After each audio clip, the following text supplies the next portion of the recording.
proceed further, can you tell me what you guys have tried so far? Have you practiced what I've shown here? I have practiced logging with FTP and SSH.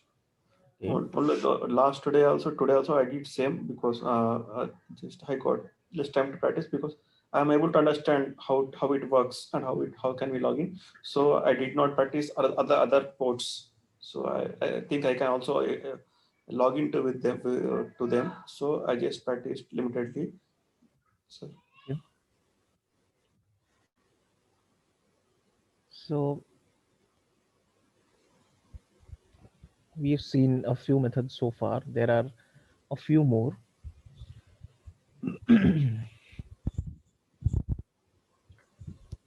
Now let me just share my screen and I'll continue further.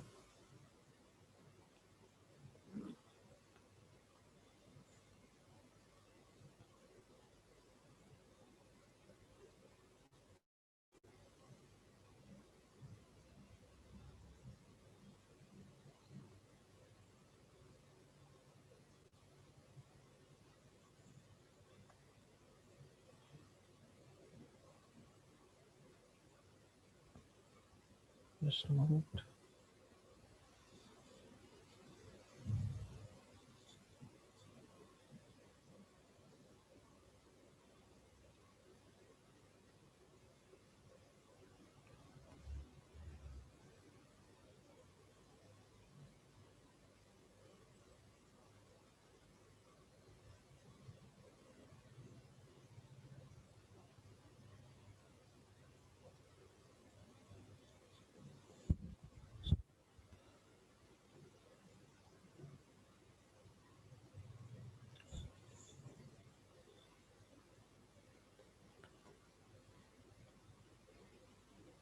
Now again, these were the scan results for the vulnerability scan that we performed earlier. Let's do a quick service version again.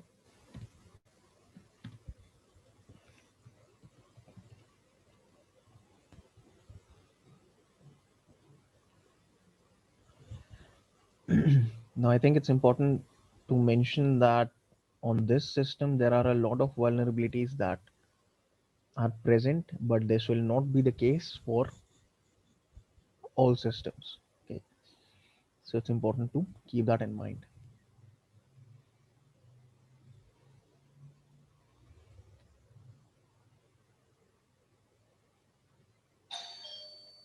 Okay, let me see.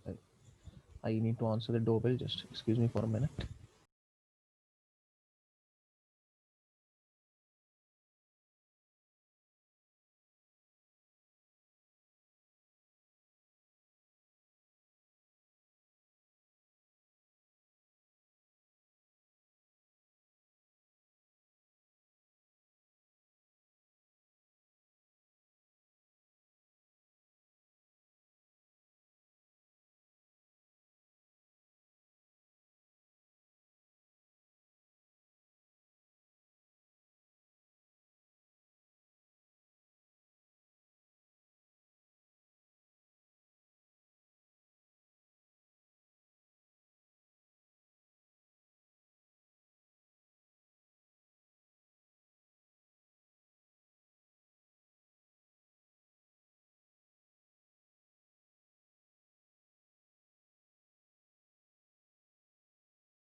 Okay, so again we see lots of services running.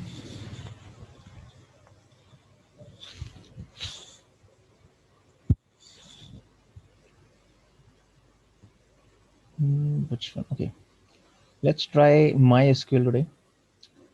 So we know MySQL is a database server which is running on port 3306. Now by default, we could try to log into the root account. So using MySQL, the way to do that is type MySQL -u for the username root and -p. That is to signify that we will be using a password, but so I use the -p. Now we don't specify the password here, specify the password only when it asks you. And -h, I want to specify the host on the IP address of the device to which I'm trying to connect. If I don't specify this, then it will try to get me into the MySQL service on my system. But I want to connect to the database on this Metasploitable too. So -h is for that, specifying that we need to connect to a host and the IP address I provide, enter password. Now I don't know the password of that system for MySQL, but let's try using a blank password. Let's see. So it worked. Okay. For the root account using the database on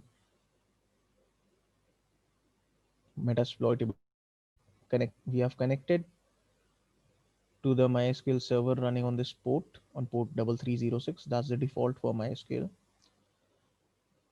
And we are now connected to that database. Now what I can do is I can try to see any data present in that table. So show databases. So these are the different databases present in that server. And since it also contains an instance of DVWA, so it also has that information. Now, if I want to use any database, I can say use and let's say DVWA. Now I can try to see the different tables in that database. So show tables, two of them. Now if I want to get all the data from the users table, I can say select star from users. So this is a very basic SQL statement that I'm using to get all the data from the users table. And I have all the data in front of me now. So it contains the user ID, first name, last name, the username, password. Actually, this is the password hash, not the actual password. And the profile pic or avatar, whatever you want to call it.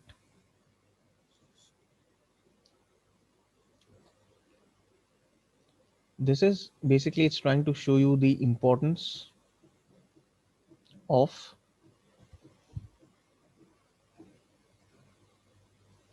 configuring your databases properly. If it had a password, it wouldn't have been this easy for us to just simply log into that server. So So this it, is the default command when we use MySQL, is it? yeah, the username you try to log in as root. Mhm. -p means you are using a password. If you don't specify -p, it will assume that you're trying to log in without a password. Even if it is a blank password, like it was in our case, we still need to specify this option. Okay. And since this is a remote device, I'm not trying to access MySQL on my system. Like I'm not trying to access the MySQL service running on my local host. So I need to specify the IP address to which I need to connect. So this is the command that you use. So that is another way of getting into the system. Now let's take a look at a few different services that we haven't really paid a lot of attention to. Okay, um, let's see. One is this dist ccd. Okay, now a lot of these services we are not familiar with, but Metasploit is. So I'm going to start Metasploit.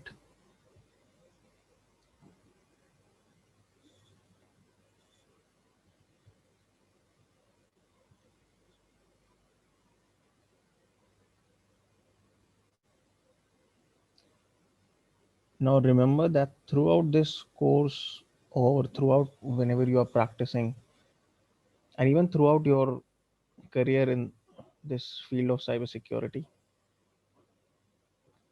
one thing that is very important is that you should never hesitate to Google something that you might not be aware of. So now this disk CCD, do you know what it is? Does anyone know what disk CCD is? CCD, sir. I don't know, sir. Sorry. No? See, don't be Uh, sorry. See, if you don't know, that's fine. No one knows everything okay, beforehand. okay. I got habituated. So, no. Okay. See, that's the thing. If you don't know, simply Google it. Try to find more information. Okay. And this is something that you will have to get used to, that you will come across a lot of things for the first time. There will be situations where you'll find yourself that you don't know something about the system that you're targeting. There is some information that you've found, and it is something that you have never encountered before. In that case, you'll always have to keep researching, keep googling stuff, keep finding out more and more information, because eventually that will help you both in whatever you're doing presently and for the future as well. So never be hesitant to look something up online. You have a vast repository, the internet at CCD. your disposal. Okay. Okay. I just seen it is helps in reducing the compilation time. Yeah, it basically it's a distributed compiler Okay. for C++. So what it does is it accepts compilation jobs from different devices on the networks and compiles the programs and gives them back the results. So okay, now we know what it does, but in order to exploit it, we need to see whether there is a vulnerability that exists in it or not. So I'm going to search for that in Metasploit dist ccd. Now it says there is, okay, let me just check if I'm using the correct spelling for dist ccd. Where is that service? Okay, dist ccd 3632 execution. Okay, let's try this. There's just one vulnerability that it found. Let's try, see whether it helps. So use 0, show options, port is 3632. Okay, that is correct, and all I need to do is set the IP of that device 10.0.2.252, and I can now run this and see whether I find something. So it tells me that exploit completed but no session was created. Okay, it says that a payload has not been selected. Right. Now when we try to you know exploit a vulnerability on a target system, then we need to set a payload. So I can simply use a payload which will define what will happen on that system. So the system I'm targeting is Linux. I already know that. So Linux interpreter reverse TCP. I want to create a reverse shell. So I want that shell to initiate from the target. So this is the payload that I will use. Okay, it's not valid. Let me check.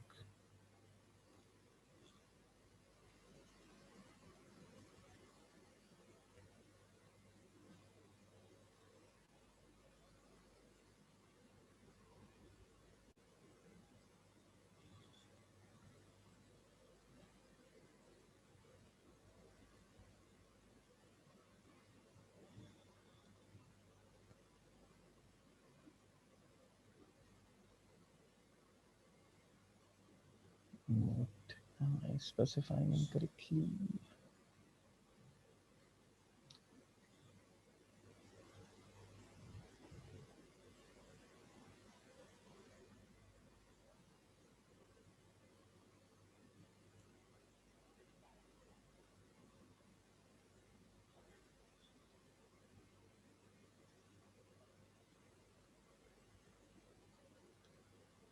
Okay.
It should not be giving us an error of this sort.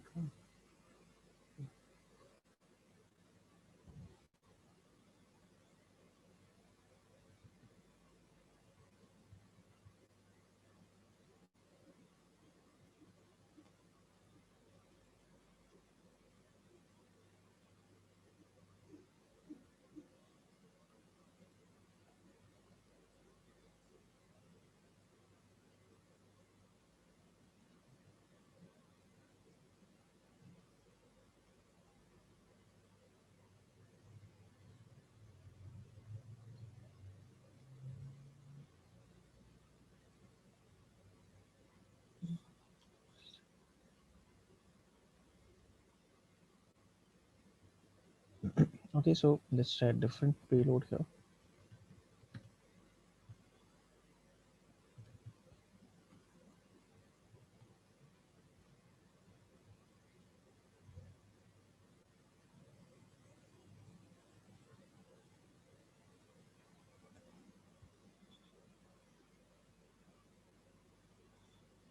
It's actually, this exploit is written in Ruby, so this would not work.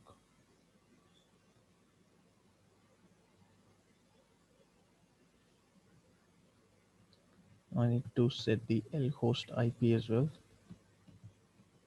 So that's the IP of my device. Port is 4444, which is fine. Let's try now.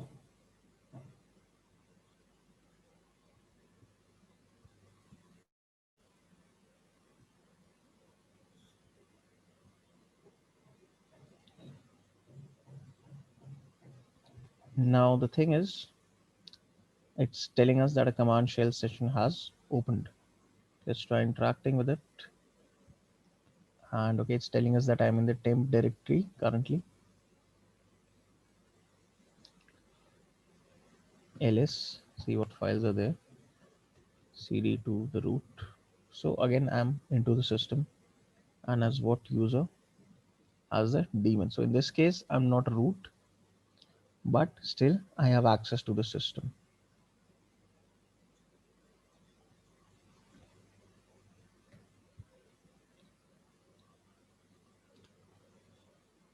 Now coming back to the previous search results that we had,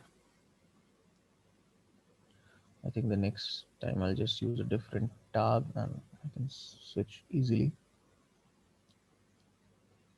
Okay. I'll get back to MSF console again. And the next thing I'll try to focus on is, okay, VNC I'll try separately, is Unreal IRCD.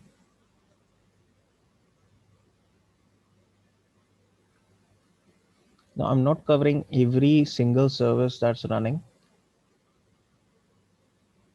because there's no point in doing that. But I'm just trying to show you that there are, or there can be, multiple ways to get into any particular device.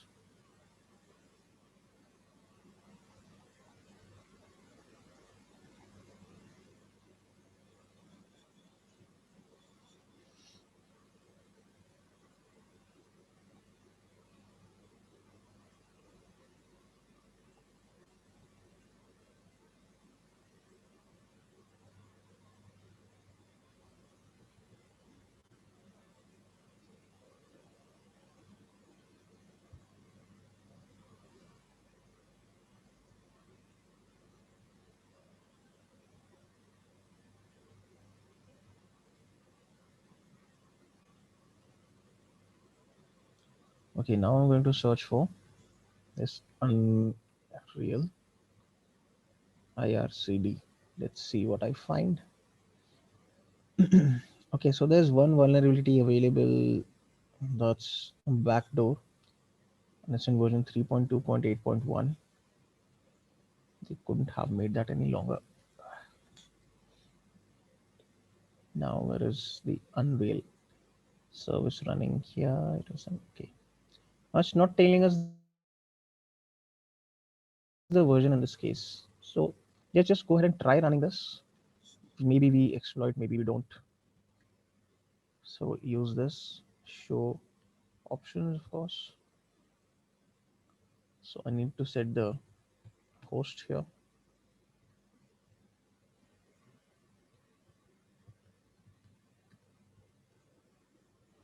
Again, I have not selected a payload, so it's telling me that it cannot run.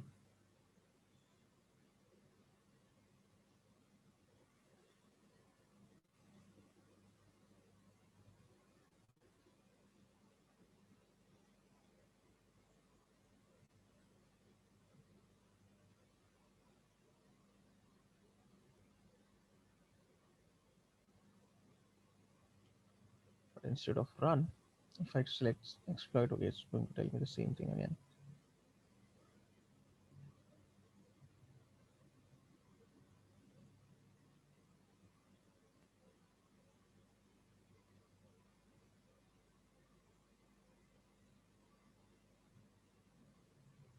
Let me check what I need to do in this case. Okay, not check, I mean, let me see.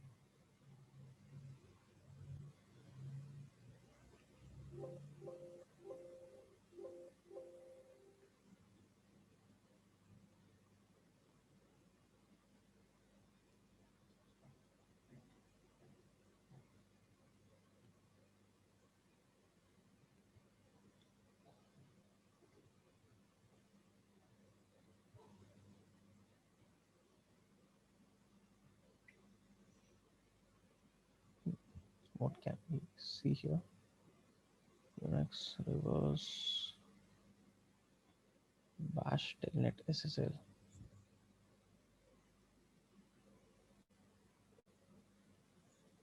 And what if I just do this?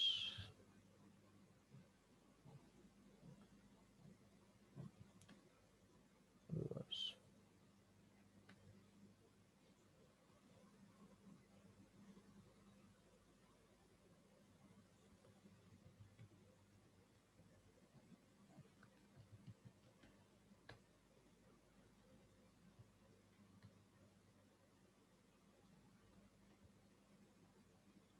Okay, so I'm just setting up a reverse connection. So for that, I'm using this CMD Unix reverse payload.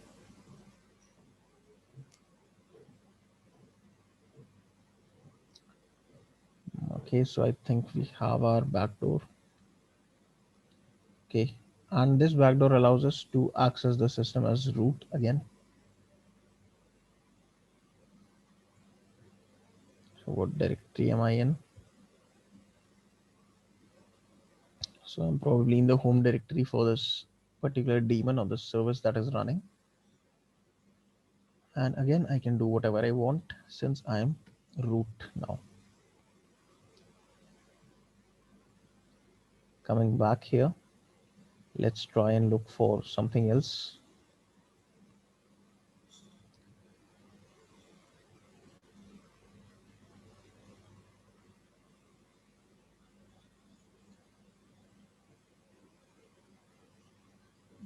Okay, do I have the VNC viewer installed on my system? Let me just check. Okay, it's installed. Now VNC is a protocol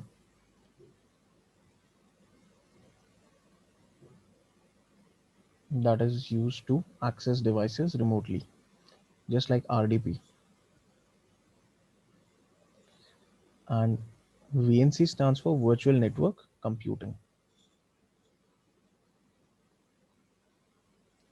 So let me see if I can try to connect to the system using the VNC service. Now we know that VNC is running, and it was somewhere. Okay, it is running. Okay, so port 5900 is the port on which VNC runs, and we find it that it is running on this system. So let me try to access that. VNC viewer is what I need to use, so just what I used earlier. And the next thing I need to do is I need to specify the IP address that I want to try and connect to. So the IP address is 10.0.2.252. Password, let's try using no password. So it says reading password failed. Okay.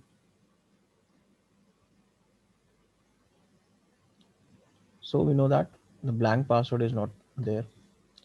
So it may be something like admin, no, administrator, probably, again, no.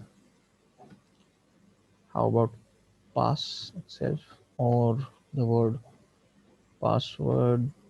Okay, so the word password itself works now.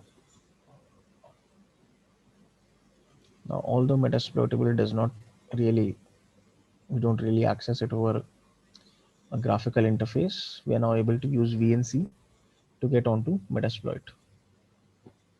Sorry, not Metasploit, Metasploitable. And we have root access, of course.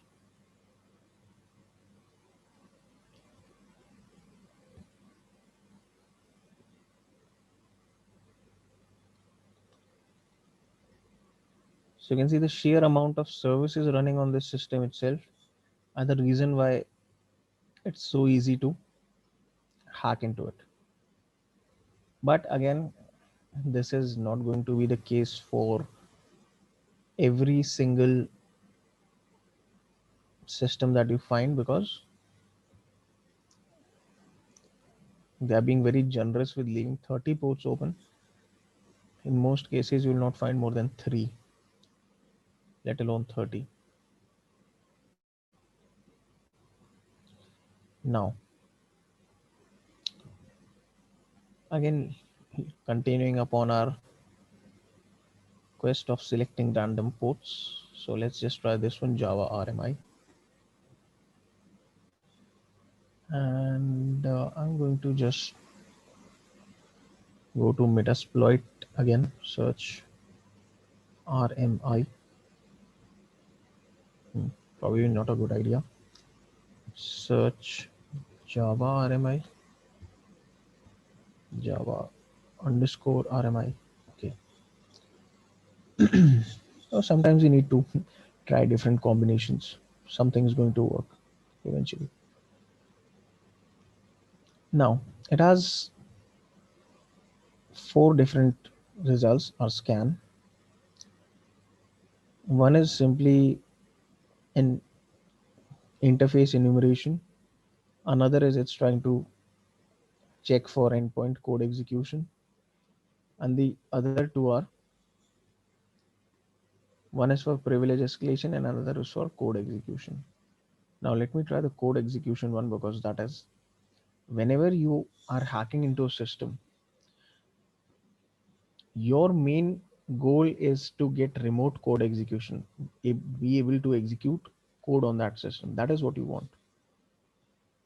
So I'm going to use 3 here.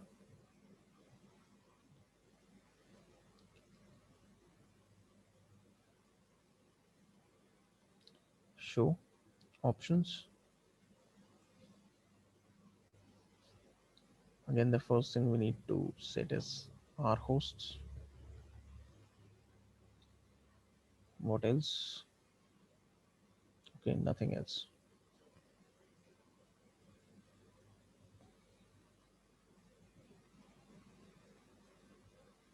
Let's try running it, see what we get.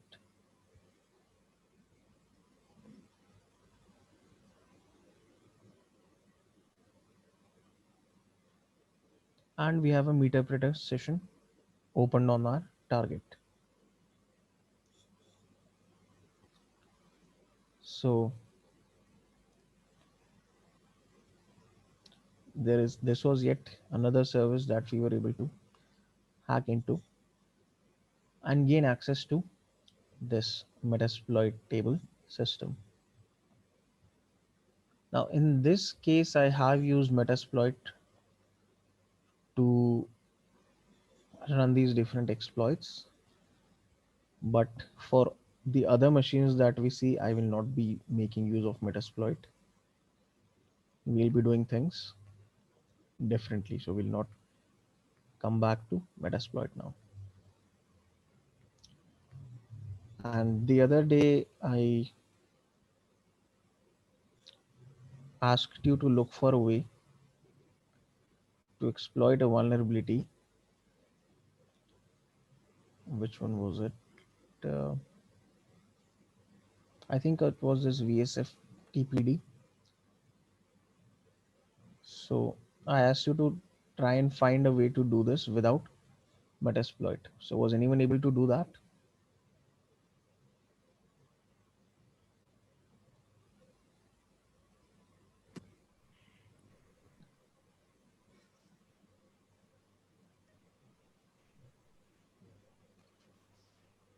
No?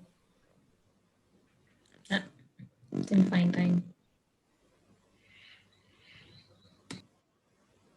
I actually couldn't hear you properly. There was a lot of distortion in the sound there.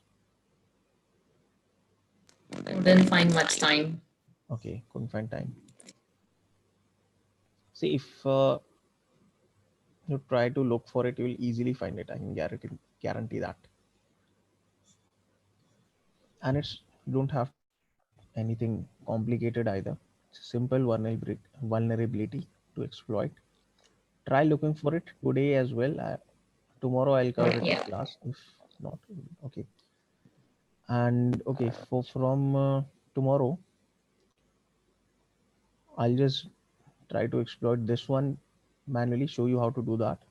After that, I'll move on to another machine. Okay, so I'll link to that as well. Before that, does anyone have any questions from today's session or from previous sessions?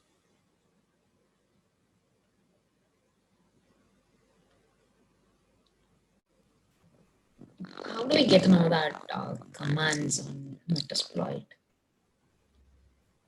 Pardon? How do we get to know the commands that we use in Metasploit? In Metasploit, Yeah. Metasploit does not really have a lot of variety in commands. The main ones you use are, let's say, search to search for a vulnerability. If you found it, then you select use to use that vulnerability.